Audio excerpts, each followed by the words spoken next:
Wir haben jetzt in den letzten 5 Videos gesehen, wie staatliche Akteure den Drogenhandel erfunden haben, auch um andere Staaten anzugreifen, aber insbesondere der eigenen Finanzierung von Kolonien. Die USA ist ein Player, der dann nachher ins Spiel kommt, der seine Position auf der Welt dann festigen möchte, indem vor allen Dingen die USA gegen die Europäer sich in Stellung bringen. Das haben sie dann zusammen mit den Chinesen gemacht. Die Chinesen wollten als Verlierer der Opiumkriege, es gab ja mehrere durch die Briten, die sich Zugang zum chinesischen Markt erzwungen haben und dann auch wirklich herausragend vom Opiumhandel profitiert haben. Die Chinesen wollten ja ein Verbot des Opiumrauchens durchsetzen, weil die ganze Oberschicht mittlerweile abhängig geworden ist. Also wir haben hier 10, 12, 13 Millionen abhängige Chinesen. Das will der chinesische Staat, der Kaiser natürlich auch unterbinden, das Ganze. Er wendet sich also an die USA, weil die USA keine Kolonien haben. Jetzt gibt es aber Connections zu den USA, auch im Opiumhandel.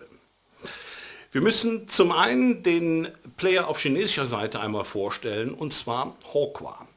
Hokkwa war seinerzeit ein Zwischenhändler im Opiumhandel, der dann für die Briten, Holländer, Deutsche, Franzosen, also staatliche Akteure, den Opiumhandel auf chinesischer Seite eben abgewickelt hat, auch für die Amerikaner. Und es gibt auf amerikanischer Seite eben auch Namen, die mit Hokkwa eben Geschäfte gemacht haben im Opium-Export, also für die Amerikaner Import. Und zwar gibt es solche große Namen wie die Familie Delano.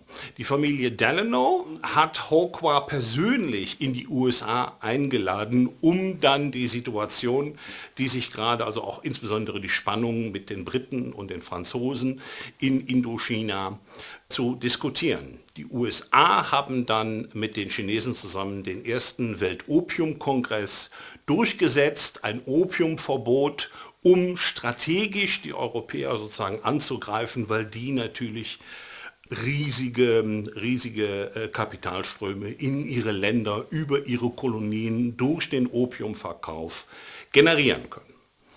Andere Namen auf US-amerikanischer Seite waren auch Carnegie.